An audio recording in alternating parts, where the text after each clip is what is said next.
Hey Pash Fam, it's Paula and I'm here today with another video for you all. I'm so excited about 2020 and I know all of you are thinking about resolutions and all of that fun stuff. So today I will be talking to you about 5 tips for creating New Year's resolutions you will actually keep. In addition to the tips I'm going to share with you, I'm also going to be talking about my 2019 and 2020 passion planners and give you a look inside so you can see how I applied these tips in my own life. Like I say in my other videos, I would never share any advice with you that I wouldn't take myself. If it resonates with you, great. If you have an alternative way that you do something, let me know in the comments. I'm always happy to learn from all of you, and I'm sure that the Pash fam could also benefit from that information. First tip is to check your mindset. Everybody's really excited to create goals for the new year. However, I think we can take some time and reflect on where those goals are coming from and particularly how you're feeling about them. So making sure that your goal is coming from a place of accountability versus shame is really important in making sure that you set a resolution that feels right for you. A personal example is in my 2019 passion planner. My 3-month goal was to finish all of my yoga teacher training requirements, which I did. And that felt really good to me. I was really happy to have accomplished that. But at the beginning of the year, I had also wrote that within 6 months, I would be teaching yoga at a studio. And that opportunity actually did come up. However, I would have needed to take extra classes, which was $2,000. And honestly, it just became less of a priority for me. And so my mindset going into that, and I was trying to force myself into wanting to do yoga teacher training again because I had written it down. And I feel like that's the thing about New Year's resolutions is that when you set them, kind of feel like they own you versus you own them. I just was trying to force myself, and then I took a step back and I was like, do I even really want this? Is this coming from a place of I can be better, or this is something that I actually want for my life, or is this coming from a place of I have to do this? So that's just something that I invite all of you to reflect on. When you set your New Year's resolutions, are you thinking, I have to do this or I get to do this? Thinking of it as a chore versus an opportunity. The second tip is to choose themes or words instead of resolutions. Resolutions has a very heavy tone to it for some people.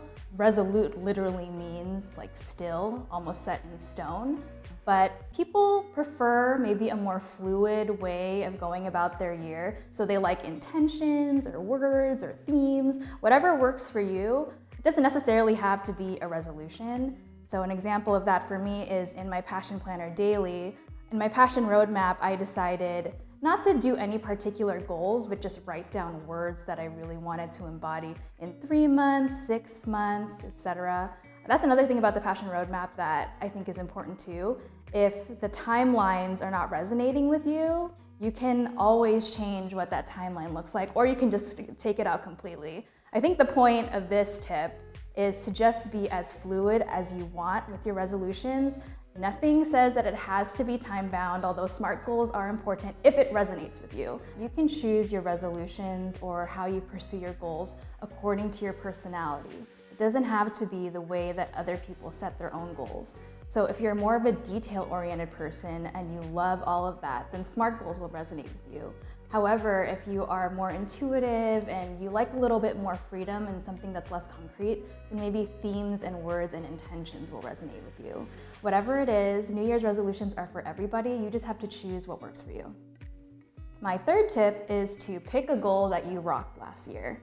I think when we go into the new year, we're always excited about the new things, but maybe there are things that you are already awesome at that you want to bring into the new year. There's nothing wrong with the new year being the same you. And I think that's something that we have to stress is that you are enough as you are, and you are probably already doing things that are already awesome, and you just need to capitalize on that. I'm all about the strengths perspective and being positive and leaning on your own interests and things that you're already doing, because I feel like that's where your success lies.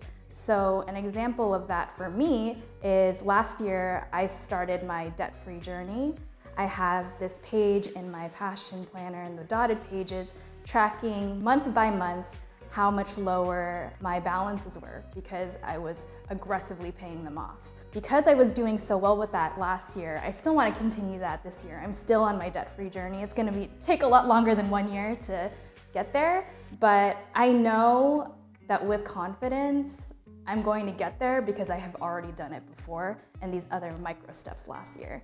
So I have the same exact layout for my 2020 Passion Planner because I know that it worked for me.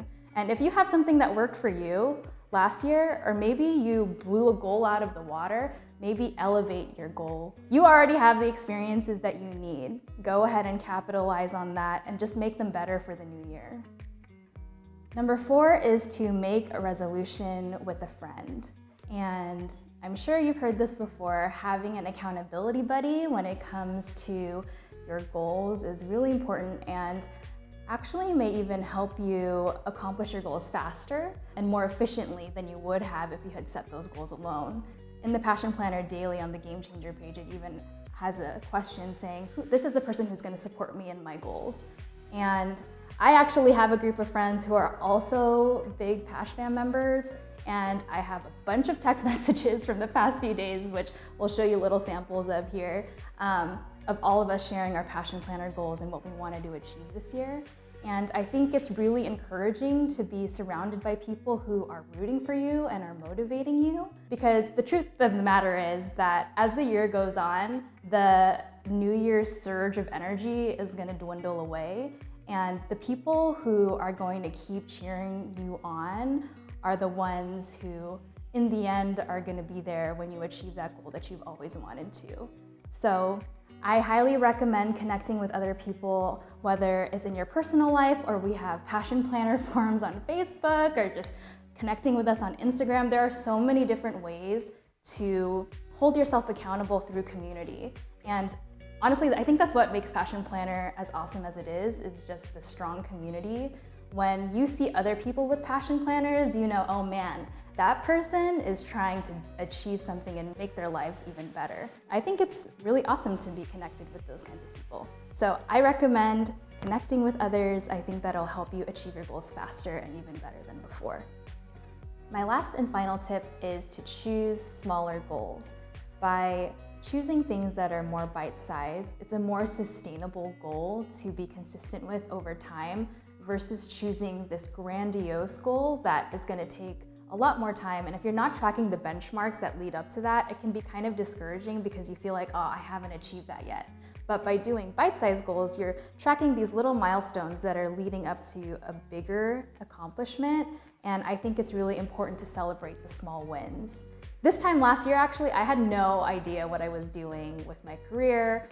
I decided that I didn't want to be in the field that I was in, and I just didn't have anything figured out. And I'm sure a lot of people don't either. You don't need to have the destination figured out, you just need to have the direction figured out. And maybe you have a goal that's not even super productive in the traditional sense. Maybe you just want to cultivate a hobby. So for me, a small goal that I have this year is to take a photo every week and put it in my Passion Planner. I got this Instax camera that I'm super excited about for Christmas, and I just wanted to make passion planning more fun, and I was being so functional that I was taking away the fun from my process. And I think when you find yourself like you're a hamster on a wheel, just planning for the sake of planning, and it doesn't become enjoyable anymore, I think that's a time to really revisit, what is it that I'm passionate about and how can I incorporate it into my day-to-day in some small way?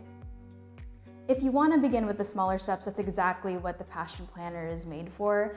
You begin with your passion roadmap, choose a goal that you're feeling really excited about, and break it down into small steps by putting it in your monthly and weekly layouts. So those are my 5 tips for you on how to create New Year's resolutions that you'll actually stick with throughout the year. If you need a little bit more help getting started, you can go to our website and download the Passion Roadmap for free on our website. And basically all it's asking is if I could be anything, do anything, or have anything, what would it be? So start with those questions and let me know in the comments what your New Year's resolutions are, or if you're not doing resolutions, if you're doing themes or words or nothing at all, I would love to hear from you. So if any of these tips resonated with you, like, comment, and subscribe, and we'll see you in the next one. Bye.